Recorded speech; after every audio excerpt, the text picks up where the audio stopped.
గాంధీ జాతీయ గ్రామీణ ఉపాధి హామీ పథకం పేరును మార్చిన కేంద్ర ప్రభుత్వం తీరును వ్యతిరేకిస్తూ సికింద్రాబాద్ డీసీసీ అధ్యక్షుడు దీపక్ జాన్ ఆగ్రహం వ్యక్తం చేశారు. సికింద్రాబాద్ నియోజకవర్గ Congress party incharge Adam Santosh, Sanath Nagar Congress party incharge Kota నీలిమలతో కలిసి దీపక్ జాన్ మీడియాతో మాట్లాడారు. ఈ నెల 20 నుండి 10 రోజుల పాటు సికింద్రాబాద్లోని పలు ప్రాంతాలలో ప్రజలకు అవగాహన కల్పిస్తూ వివిధ కార్యక్రమాల ద్వారా నిరసన చేపట్టనున్నట్లు వెల్లడించారు. మహాత్మా గాంధీ పేరును తొలగించి వీబీజీ రామ్జీ పేరుతో చట్టాన్ని పూర్తిగా నిర్వీర్యం చేశారని మండిపడ్డారు. గ్రామీణ ప్రజల కోసం 2005లో అప్పటి యూపీఏ ప్రభుత్వం తీసుకువచ్చిన పథకాన్ని ప్రజల నుండి దూరం చేసేందుకు కేంద్ర ప్రభుత్వం కొత్త కుట్రకు తెరలేపిందని అన్నారు. కేంద్ర ప్రభుత్వం కక్షపూరితంగా మహాత్మా గాంధీ పేరును తొలగించిందని ఆరోపించారు. ప్రజల హక్కులను కాలరాస్తూ బడుగు బలహీన వర్గాలకు భంగం కలిగే విధంగా ఈ బిల్లును కేంద్ర ప్రభుత్వం తీసుకువచ్చి తీరని అన్యాయం చేస్తుందని అన్నారు. గ్రామ సభ ప్రజల అభిష్టం మేరకు కాకుండా కేంద్ర ప్రభుత్వం కాంట్రాక్టర్లను నియమించి వారికి అనుగుణంగా ఈ చట్టాన్ని తీసుకువచ్చారని అన్నారు. నూతన చట్టాన్ని తీసుకువచ్చిన కేంద్ర ప్రభుత్వం వెంటనే రద్దు చేసి పాత చట్టాన్ని అమలు పరిచే వరకు పోరాటం చేస్తామని అన్నారు. కార్యక్రమంలో కాంగ్రెస్ పార్టీ నాయకులు తదితరులు అధిక సంఖ్యలో పాల్గొన్నారు. డీసీసీ తరఫున అదేవిధంగా నీలిమ కోట గారి తరఫున కూడా మా యొక్క కృతజ్ఞతలు తెలుపుతున్నాము. కార్యకర్తలకు కూడా పెద్ద ఎత్తున ఈ యొక్క కార్యక్రమంలో పాల్గొనడానికి మేము కృతజ్ఞతలు తెలుపుతున్నాము. మీడియా అండ్ ప్రెస్ వాళ్ళని కూడా మా యొక్క కృతజ్ఞతలు తెలుపుతున్నాము. మా యొక్క విజ్ఞప్తి మీడియా అండ్ ప్రెస్ దీనికి విస్తృత కవరేజ్ చేసి అన్ని న్యూస్ పేపర్లు అన్ని media and print channels cover చేయాలని మనవి చేస్తూ మరి ఈ యొక్క నిర్ణయం మేరకే ఈరోజు రాష్ట్ర వ్యాప్తంగా విబి రామ్జీ చట్టం రద్దు చేసేంత వరకు కూడా కాంగ్రెస్ పార్టీ పోరాడుతుంది. అందులో భాగంగానే ఈరోజు మరి బీజేపీ దిగొచ్చేంత వరకు మరి సికింద్రాబాద్ డీసీసీ ఆధ్వర్యంలో పోరాటం జరుగుతుంది. ముఖ్యంగా సికింద్రాబాద్ కాన్స్టిట్యున్సీకి నేను ఈరోజు పిలుపునిస్తున్నా. మన ఒక కాన్స్టిట్యున్సీలో నిరసన ప్రదర్శనలు చేయాలి. మరియు 20 తారీఖు నుంచి 30 తారీఖు వరకు కూడా మరి నిరసన కార్యక్రమాల్లో ఎక్కడైతే బీజేపీ వాళ్ళు ఉంటారో అక్కడ బీజేపీ వాళ్ళని గెలవ చేసి నిలదీయాలని మరి కార్యకర్తలని గట్టిగా కోరుతున్నా. మరి ప్రతి ఒక్క ఈ 5 కాన్స్టిట్యున్సీలో కూడా మేము డీసీసీ సికింద్రాబాద్ మరి ఈ డిస్టిక్ లో ప్రతి కాన్స్టిట్యున్సీలో కూడా పార్టిసిపేట్ అవుతాం.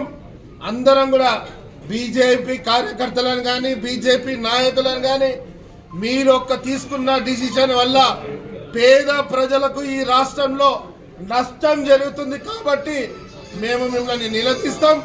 మీరు తప్పకుండా మీ యొక్క ప్రభుత్వాన్ని కేంద్ర ప్రభుత్వాన్ని పోయి మరి చట్టాన్ని మరి మార్చాలి. గాంధీజీని పేరు మళ్ళా ఆ ఒక చట్టంలో పేరు పెట్టాలని మరి గట్టిగా పోరాడుతూ మరి ఒక నిర్ణయం తీసుకుంటున్నాం.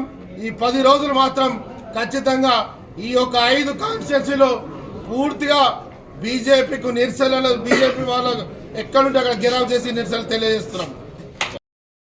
ఉపాధి హామీ ఇచ్చే చట్టాన్ని మార్చడంలో ఒక రహస్యం ప్రజలందరికీ తెలియాల్సిన అవసరం ఉంది.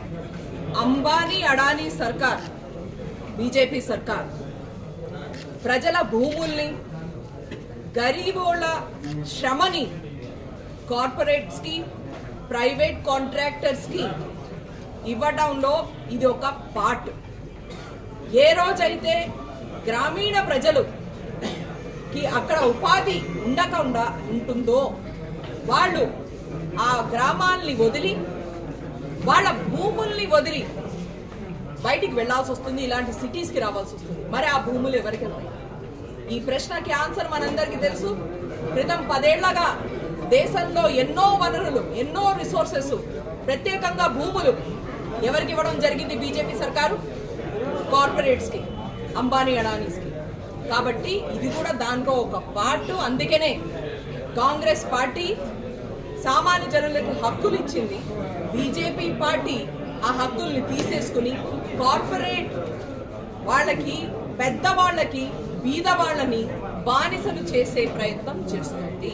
అందుకనే ఇందాక డీసీసీ అధ్యక్షులు చెప్పినట్టు, అలాగే సంతోష్ భాయ్ చెప్పినట్టు, దీనికి ఎగేన్స్ట్గా, దీనికి విరుద్ధంగా ఏఐసిసి ఇన్స్ట్రక్షన్స్ మేరకు పిసిసి అలాగే ముఖ్యమంత్రి వర్యులు మొత్తం గవర్నమెంట్ నిన్న డిస్కషన్ మేరకు ఖచ్చితంగా కాంగ్రెస్ దీనికి ప్రతి స్టెప్ మీద ప్రతి కార్నర్ అంటే దూరపైన గ్రామాల నుంచి ఇక్కడ హైదరాబాద్ దాకా నిరసన ప్రదర్శనలు ఆందోళనలు చేయడం జరుగుతుంది. ఈ హక్కు మళ్ళీ బీదవాళ్ళ చేతిలో వచ్చే వరకు ఈ ఆందోళన కొనసాగుతుంది. నమస్కారం తెలియపరుస్తూ ఈ యొక్క ప్రెస్ కాన్ఫరెన్సు డిసిసి నిర్దేశాలతోని సికింద్రాబాద్ కాన్స్టిట్యున్సీ ఇన్ఛార్జ్ సంతోష్ కుమార్ గారి ఆధ్వర్యంలో చేయడం జరుగుతుంది. ఈ యొక్క ప్రెస్ కాన్ఫరెన్స్కి సనత్ నగర్ ఇన్ఛార్జ్ నీలిమ కోట గారు కూడా మన ప్రెస్ కాన్ఫరెన్స్లో పాల్గొనడం జరుగుతుంది. ఈ యొక్క ప్రెస్ కాన్ఫరెన్సు ఈ బీజేపీ ప్రభుత్వం ఏదైతే చట్టం తీసుకురావడం జరిగిందో, ఏదైతే ఈ విబిజీ రామ్జీ చట్టంని ఏదైతే తీసుకురావడం జరిగిందో దానికి వ్యతిరేకంగా ఈ యొక్క ప్రెస్ మీట్ పెట్టడం జరిగింది. ఏఐసిసి నిర్దేశాలతోని అదేవిధంగా పిసిసి ప్రెసిడెంట్ మహేష్ కుమార్ గౌడ్ గారి నిర్దేశాలతోని ఈ యొక్క ప్రెస్ కాన్ఫరెన్స్ మేము నిర్వహించడం జరుగుతుంది. ప్రత్యేకంగా ఈ యొక్క చట్టం ఏదైతే బీజేపీ ప్రభుత్వం తీసుకురావడం జరిగిందో అది ఒక ప్రజలకు విరుద్ధంగా తీసుకురావడం జరిగిందని ఈ సందర్భంగా మీకు తెలియపరుస్తున్నాము. ప్రజల హక్కులని కాలరాస్తూ ఈ యొక్క బిల్లు తీసుకురావడం జరిగింది. ఎవరైతే దళితులు ఉన్నారో, ఎవరైతే మహిళలు ఉన్నారో, ఎవరైతే ఎస్టీలు ఉన్నారో వారి హక్కులకు భంగం కల్పించేలా ఈ యొక్క చట్టము తీసుకురావడం జరిగింది. హక్కులు కోల్పోతున్న ఎస్సీ ఎస్టీ మహిళలు కొరకు ఈ పోరాటం చేయడం జరుగుతుంది. అదేవిధంగా ఇందులో మహాత్మా గాంధీ గారి పేరు కూడా తొలగించడం జరిగింది. ఇది వారి యొక్క నిదర్శన. మహాత్మా గాంధీ గారి పైన వాళ్ళకున్న వ్యతిరేకతకు ఇదొక నిదర్శన. ఈ యొక్క భావజాలం ఏదైతే ఉందో బీజేపీ ఆర్ఎస్ఎస్ భావజాలము మనకందరికీ తెలిసిందే. మహాత్మా గాంధీ గారిని ఎవరు హతమార్చారని. ఇది ఆర్ఎస్ఎస్ భావజాలన. ఖచ్చితంగా వాళ్ళు యాక్టింగ్ చేస్తుంటారు, గాంధీజీ గారిని రెస్పెక్ట్ చేస్తున్నట్టు వారు చూయిస్తారు, కానీ నిజంగానే మహాత్మా గాంధీ పట్ల వారికి చిత్తశుద్ధి లేదని మనకు ఈ సందర్భంగా తెలుస్తుంది. అదేవిధంగా ఏదైతే గ్రామ స్వరాజ్ ఉందో, మహాత్మా గాంధీ గారి ఏదైతే కలలు గ్రామ స్వరాజ్ ఉందో దానికి విరుద్ధంగా కూడా ఈ యొక్క చట్టం ఉందని ఈ సందర్భంగా మీకు తెలియపరుస్తున్నాము. గ్రామ సభలు లేకుండా గ్రామాలలో పని నిర్ణయించేది బీజేపీ ప్రభుత్వం ఈ చట్టం ద్వారా తీసుకురావడం జరుగుతుంది. మన్రేగా చట్టం ఉన్నప్పుడు ఏదైతే 2005లో మన్రేగా చట్టంని యూపీఏ ప్రభుత్వం మన్మోహన్ సింగ్ గారు ప్రైమ్ మినిస్టర్గా ఉన్నప్పుడు తీసుకురావడం జరిగింది. ఇది హక్కులు కల్పించే ఒక చట్టము. కాంగ్రెస్ పార్టీ నీలిమ కోట గారు చెప్పినట్టు ప్రజలకు హక్కులు కల్పించే ఒక చట్టము. అది మనము మన్రేగా చట్టం అయినా ఉండొచ్చు, లేకపోతే ఫుడ్ సెక్యూరిటీ యాక్ట్ ఉండొచ్చు, లేకపోతే రైట్ టు ఇన్ఫర్మేషన్ యాక్ట్ ఉండొచ్చు. ఇలాంటి ఎన్నో హక్కులు కల్పించే చట్టాలు కాంగ్రెస్ ప్రభుత్వం తీసుకురావడం జరిగింది.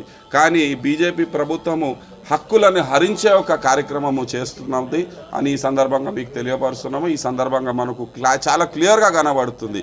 ఏదైతే గ్రామ సభలకు ఏదైతే హక్కులుండే అది తీసేసి సెంట్రల్ గవర్నమెంటే నిర్ణయిస్తుంది. ఏదైతే గ్రామాల్లో పని జరగాలనేది ఏదైతే ఉందో అది సెంట్రల్ గవర్నమెంట్ కాంట్రాక్టర్ల ద్వారా చేయడం జరుగుతుంది. దీంతో ఏమవుతుందంటే ఏదైతే పనులు గ్రామాలలో జరిగేది ఉందో ఆ ఒక గ్రామానికి సంబంధించిన ఏదైతే పనులు కావాలనుకున్నారో ఆ పనులు జరిగే ఒక కార్యాచరణ లేకుండా చేయడం జరుగుతుంది. బీజేపీ ప్రభుత్వము సెంటర్లో ఢిల్లీలో కూర్చొని వాళ్ళు నిర్ణయిస్తారు ఏ గ్రామంలో ఏ పని జరగాలనేది వాళ్ళు నిర్ణయిస్తారు. ఈ యొక్క చట్టాన్ని వ్యతిరేకిస్తూ కాంగ్రెస్ పార్టీ రాష్ట్ర వ్యాప్తంగా నిరసనలు కార్యక్రమము ప్లాన్ చేయడం జరిగింది. దానికి అనుకూలంగా ఈరోజు ప్రెస్ కాన్ఫరెన్స్ కూడా నిర్వహించడం జరుగుతుంది. 20 తారీఖు నుంచి 30 తారీఖు వరకు సికింద్రాబాద్ జిల్లాలలో కూడా అనేక కార్యక్రమాలు మేము ప్లాన్ చేయడం జరుగుతుంది. ఈ యొక్క చట్టానికి విరుద్ధంగా మేము అనేక నిరసన కార్యక్రమాలు చేస్తూ అదేవిధంగా ప్రజలకు ఈ యొక్క కార్యక్రమం పట్ల అవగాహన కూడా కల్పించడం జరుగుతుంది. ప్యాంప్లెట్స్ ద్వారా, అదేవిధంగా స్ట్రీట్ షోస్ ద్వారా, అదేవిధంగా చౌపాల్ ద్వారా ఇలాంటి అనేక కార్యక్రమాలు కూడా మేము సికింద్రాబాద్ జిల్లాలో నిర్వహిస్తామని ఈ సందర్భంగా మీకు తెలియపరుస్తున్నాము. ఖచ్చితంగా ఇమ్మీడియట్లీ బీజేపీ ప్రభుత్వము ఏదైతే ఈ చట్టం తీసుకురావడం జరిగిందో దాన్ని రద్దు చేసి ఏదైతే మన్రేగా ఉండేనో మహాత్మా గాంధీ నరేగా ఏదైతే యాక్ట్ కాంగ్రెస్ ప్రభుత్వం తీసుకురావడం జరిగిందో యథావిధిగా హక్కులు కల్పించి యథావిధిగా అది మళ్ళా తీసుకురావాలని ఈ సందర్భంగా మేము డిమాండ్ చేస్తాం.